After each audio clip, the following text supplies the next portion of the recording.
Hey friend, it is Brandon Gustafson with Assisted Living Investing. Excited to be here with you today on our live session. At Assisted Living Investing, we're here to help beginners like you launch their assisted living business in the next 12 months. So excited to have you here with me on the channel today. We are going to be talking about how I got a $1 million grant. I have seen a lot of interest from people in the group about this, and so excited to kind of share this with you as we get into this a little bit. Let me get this thing ready to go really quick. Before we get started, though, have a another resource for you. Make sure I want to remind you to get over to the website assistedlivinginvesting.net and go over to grants. I'm going to have a ticker that's going across the bottom of the thing here today, so you can go and grab that. But this is my grant writing template that I provide for people. So if you are interested in getting this, then I want to make sure that you grab that. It's something I give for free to everybody that wants it. So again, that's assistedlivinginvesting.net/grants, and that will get you that um, get that resource for you right there. I just about have this on here. Sorry, I was a little flustered earlier today. I was working on a project and kind of lost track of time, so I'm a few minutes later than I would like to be. So just trying to orient myself. Alrighty, so we think we've got that up, and we'll go ahead and add this on here. So $1 million grant. How did I get $1 million grant? That's what we're going to talk about today. Make sure you get again over to assistedlivinginvesting.net/grants to get that free underwriting template. For those of you that don't know who I am, my name is Brandon Gustafson. I own two assisted living facilities out of state. I live in Salt Lake. One of my facilities is in Colorado Springs in Colorado, and the other one is in Nampa, Idaho, which is near Boise. So I operate those remotely. Have been doing this since 2020. I have a master's in healthcare administration. Have worked in the healthcare industry for over a decade, so a lot of experience. A lot of that with government programs and working for nonprofits. So in my professional career, I've actually secured multi-million-dollar grants, really large grants for organizations that this is how they function because they're nonprofits. For my own for what I've done, I've secured 1.5 million in SBA funding to acquire my businesses, plus some other things that I've done in the past, and have done 1.2 million in grant funding. And we're going to get into that a little bit in our video today. So if you are new here, make sure you type in newbie. I would love to see who's here, and if you are kind of experienced in assisted living and are interested in learning more about grants, then type in operator down below. And as you have questions, just go ahead and type those in. We'll have some time here at the end of the call or at the end of the live session to go over any of your questions, whether they're related to grants or other things. Just go ahead and type those in. I'll try to keep an eye on the chat, and if there's something that's like relevant to what we're doing, what we're talking about in a given moment, I will try to jump in and answer that as well as we go along. So let's get into it. Let's talk about grants. What are they? Grants are essentially free money, but they are for a specific purpose. And so something that you need to realize with grants is they're individuals or they are organizations. They have money. They want to give it away because it gives them a tax break. It is the short version of why they want to give this money away. But they need to do something that is kind of in alignment with their mission, vision, values, with the goals of the company and things like that. So when you start looking at grants and grant opportunities, what you're going to find is it's not just free money that you can spend on whatever. It's going to be for a specific purpose. When it comes to assisted living, this could be something that could help you out is serving an underserved population, which would include the elderly, or it could be some racial or ethnicity things. It could be a population that needs mental health or special needs, developmental disabilities. Those types of spaces are what you could potentially see grants in, but they are organizations or individuals that are passionate about that group of people for whatever reason. It could be housing, providing them with housing. It could be providing them with support through staffing, and, the support that they need for to just live, like the services that we provide in assisted living. So it could be any number of things. Grants are out there. They are for you can find things for $500. You can find things for $1 million. There's a lot of opportunities out there for grants, but at its core, money that you get to have. If you're a for-profit organization, then you're going to have to count these funds. There's a tax piece of that you want to understand and talk to your accountant about, so you understand exactly what that looks like and how it will impact you. But it's money that you can use to make improvements to your house, to find and hire staff, to potentially open a facility. Uh, there's opportunities out there all over the place. So the next question that I see is, do you need to be a nonprofit? And the answer to that is no. I am a for-profit organization. It could certainly help you if you're a nonprofit, but I'm I'm a for-profit organization, and I've been able to secure over $1 million. I have one grant that is just over $1 million, and another one that was $200,000 as a for-profit organization. So they are out there for you, even if you are a for-profit organization. But I want to pause and talk for a second about nonprofits. So nonprofits, it seems like a really good idea, and I'm not saying that it's not a good idea. What I want you to understand is if you become a nonprofit, there is a completely different structure that you have to have. You have to have a board of advisors. You have to take minutes in a certain way. You can still be profitable. It just money has to come around in different ways, and it can be a lot more complex. Setting up the entity the correct way can also be more complex. So you're going to probably spend more money setting up your entity in the first place. So you if you want to do this correctly, you could go on LegalZoom or somewhere else and set up a nonprofit, super easy, kind of put it together, and learn how to do that. But if you want to do things correctly and not run into any audit issues in the future, I would highly suggest that you talk to an attorney, that you follow all the things that are going to allow you to maintain your nonprofit status, and continue moving forward with that. The other thing to note with grants is it could potentially help you if you're a nonprofit to get grants. There's a lot. I would say there's more opportunities for nonprofits to get grants, but they want it to be an established nonprofit, not something that you set up 2 weeks ago and now you're seeking grants. That's not necessarily what they're looking for. They want something that has been established, that has proven that they've done something for at least a year, oftentimes for as long as 3 years, before they feel comfortable. And that's where a lot of people, they like the idea of grants, they hear about it, and it's a cool thing, but it is also something you have to kind of pump the brakes on a little bit, because they can be hard to get. There's a process, and you just kind of have to understand what you're getting into. So that's the difference between a for-profit and a nonprofit organization when it comes to grants. Now let's talk about my grants, and what. Hold on a second. I feel like I skipped a thing. Nope, I didn't. Okay. Sorry, I thought I was. I think there's another slide on here, but it must be later. So, my grants. Let's talk about those for a second. So, I have received 2 grants. These are in the state of Colorado. So, I'm wearing an Idaho hat right now, but we also operate in Colorado. And in Colorado, they received ARPA funds. Actually, every state received ARPA funds. This is COVID era grants. So these were grant funds that came, or they were funds that came through ARPA, that were distributed out to the states, and states were able to allocate them in different areas. Oftentimes, they ended up putting a lot of the funds into health care programs. And in the state of Colorado, one of the programs that they did this for was associated with long-term care, senior care, types of facilities, assisted living, residential care facilities, alternative care facilities, uh, just a myriad of areas, but in the healthcare realm. And Colorado, we were on email lists. This is how we found out about the grant opportunities. We were on email lists. They would send out the information about the grants, and then you just had to go and apply for it. They would give you all of the instructions on how to apply. You have to submit your grant proposal. You have to tell us XYZ, how you're going to use the funds, what you're going to do with them, what are the results going to be. There's a lot of things that you have to put into that grant proposal, and then how you're going to report on that, and then just kind of moving forward. So we went and determined that we actually determined there were 3 grants that we wanted. The third one we did not get. I think we should have, but we didn't. Actually, it was the one that I felt most confident that we were going to get.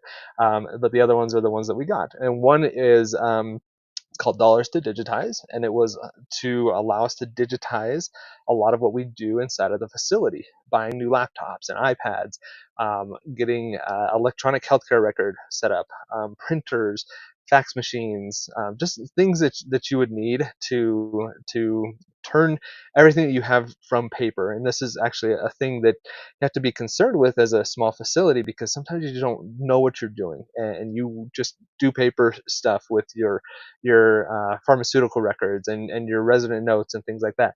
It can be really hard to track those things and keep them, and then if there's a fire, then they get lost. Digitizing these things is going to be helpful. So that's what the purpose of this grant was for. And it was a $200,000 grant.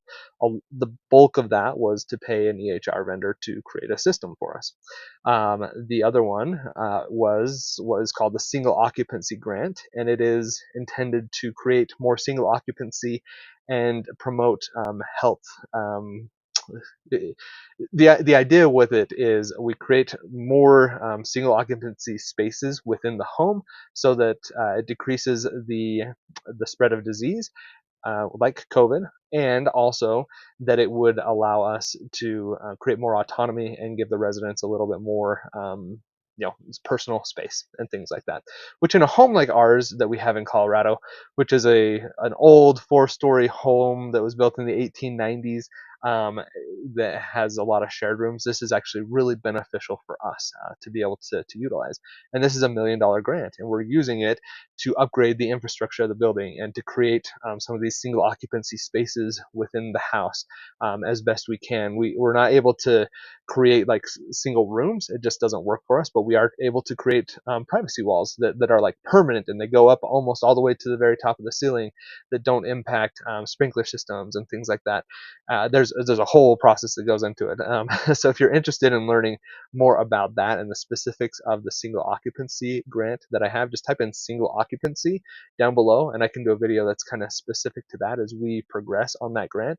We actually just recently submitted things from our architect to the state and county for approvals and things, so we can start construction, which will happen here in the next couple of weeks, which is really, really exciting for us. But those are the grants that we were able to secure and the purpose of them. Now, the thing that I mentioned up front is you have to be aware with grants. They're going to have it be for a purpose.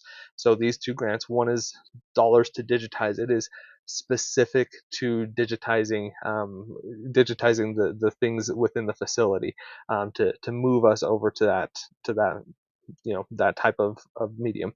The other one is single occupancy, which is intended to promote health and autonomy with our residents. It is for a specific purpose, and we can't just go and do construction because we want to add on an extra 10 rooms or something like that. It has to be for the specific purpose of the grant, and we have to show that through our receipts and invoices and inspections that happen throughout the entire grant period, and monthly reporting that we have to do. So we have to demonstrate that we're using the funds appropriately, so that we can continue receiving funds and we don't get in trouble, especially in this case from the government. We need to make sure that we are aligning with what the purpose of the grant is. So this is the example that I was telling you earlier. It has to be for a specific purpose. It's not here's $1 million grant, now go do whatever you want with it. That is not how grants work. It is for a specific purpose.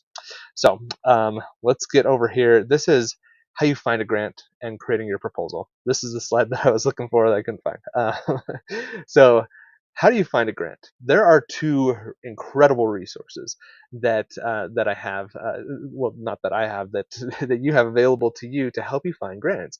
There are websites. They are grants.gov and grantgopher.com. Really solid resources for you to kind of pay attention to and go and look at and get familiar with. They each have their own little like search tools and things like that, so you can leverage them to find opportunities and figure out how much a grant opportunity might be offering you and what you need to do to comply, and are you going to be able to do that. The other thing that you'll want to note is, I told you that it needs to be for a specific person or purpose, and it needs to be, potentially for a group of people. Something that you'll find is sometimes they give grants for minority-owned businesses or women-owned businesses or things like that. So you might be able to find something like that that's probably not going to be $1 million grant, but it could be a few $1,000s to kind of help you get started. And maybe that's, you can use it as part of your down payment or to buy the furniture for the house or something along those lines. You can find these funds that are out there, and grants.gov and grantgopher.com, incredible resources to kind of get you started as you're going down that path. If you stay tuned, and especially if you go and grab this template grant that you go to assistedlivinginvesting.net/grants that I've got going down on the ticker, that will get you on my email list. And the reason why that's important is I'm going to be creating a course actually for this. So if you're interested in the course, type in course down below, and I'm going to be working on this and hopefully releasing it here in the fall. But it's going to be, this is how you go and use these tools and how you actually write a grant and what that's going to look like, so you can use that as a tool to help you get these grants. So if you're interested in that, again, type in course down below, and make sure you get this grant writing template, and then you'll get on an email list. And as soon as I release that, I will let you know. You'll be the first to know. Actually, that specific group of people that get this grant writing template are probably going to get like a little special promotion. So just, I can see that on my end. So if you want that, make sure you go and grab that free resource. Um, when you find a grant opportunity, what you want to do here is you want to read through it. And I don't have an example up to show you, but if you go to grantgopher.com, you type in, assisted living, it's going to come up with dozens of opportunities. You would click on an opportunity. It's going to have a paragraph on there. It's going to say, this is the purpose of our grant. This is who we serve. This is why we are offering a grant funding for an opportunity for you to do this with assisted living. And you read that and you say, does this align with what I'm doing at my facility or not? And if it does, then they'll typically have a link that goes to their website, which is going to take you to the application, more information, and things like that. Once you do that, then you can use this grant writing template that I'm giving you at assistedlivinginvesting.net/grants, and you could write your grant proposal following the template that is in there, and then you submit it. They're going to have timelines. Like if you go on their website, go on Grant Gopher or grants.gov, they're going to have the paragraph of what the grant is. They're going to give you timelines for when they review and process grants, and what the application process looks like. Some of them do this on a quarterly basis, some do it annually, some do it monthly. It's just kind of, some do it just kind of whenever they receive applications. They just kind of review them as they get them, and then we'll and then process them that way.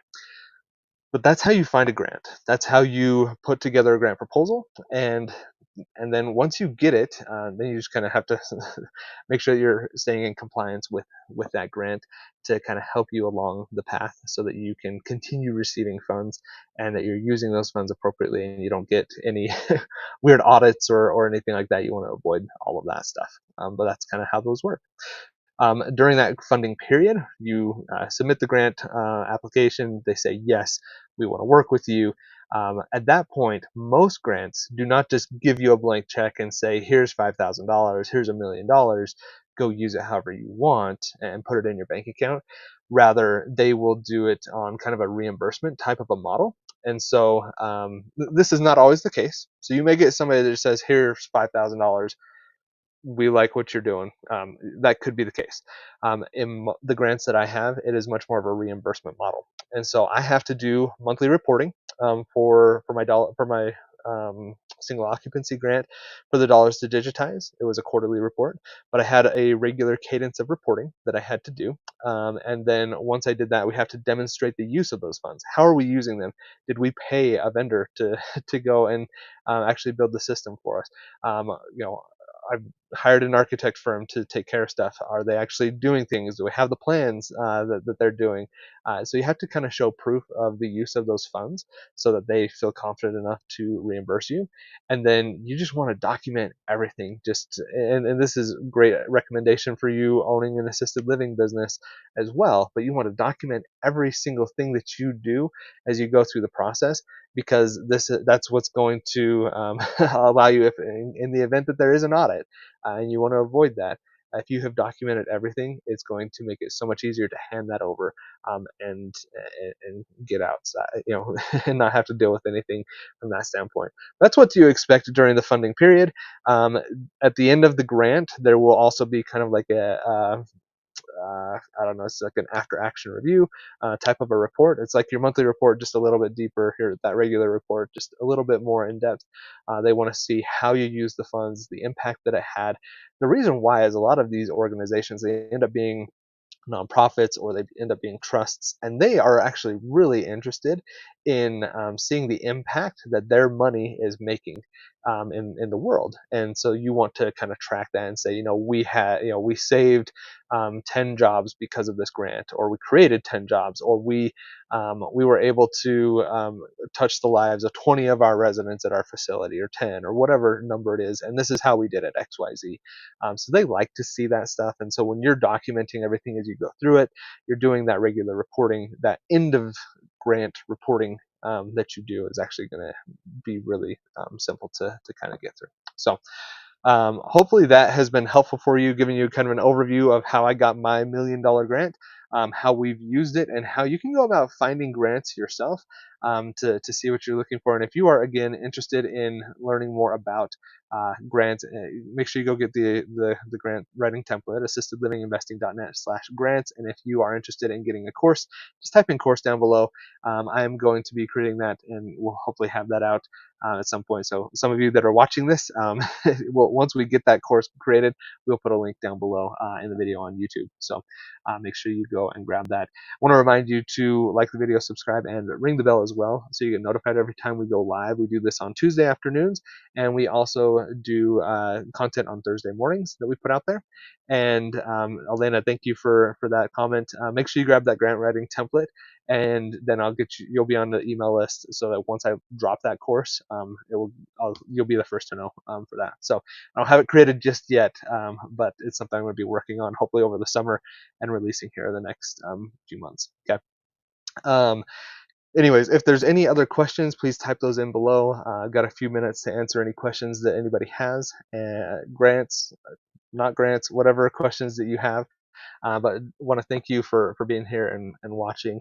I love helping people, guide them through a lot of different things, especially assisted living. What would I do here at Assisted Living Investing is help beginners like you launch their assisted living business in the next 12 months. We have a 5-step process, and step 3 of that is funding, and inside of that is where you kind of have grants that kind of fits into that realm. And it's something that if you can find them and they're a good fit for you, then it's going to benefit you quite a bit. So I want to thank you again for watching. Thanks everybody for being here. Reminder, get over to assistedlivinginvesting.net/grants. And also remember, if you're a beginner and you need help with all of this stuff at Assisted Living Investing, I'm here to help people like you launch their assisted living business in the next 12 months.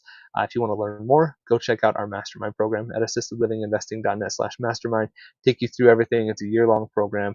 That 5-phase process that I just previously mentioned, we take you through all of it, and just kind of help you get that business up and running. I love the people that we have in the mastermind right now. They're incredible. Love working with them. We actually have our monthly Q&A call is coming up on Thursday. So if you are interested and want to get into that really quick and be there for that monthly Q&A call, make sure you go and sign up today. Assistedlivinginvesting.net/mastermind.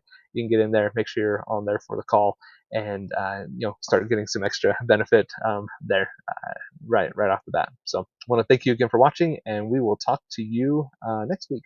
Thanks everybody.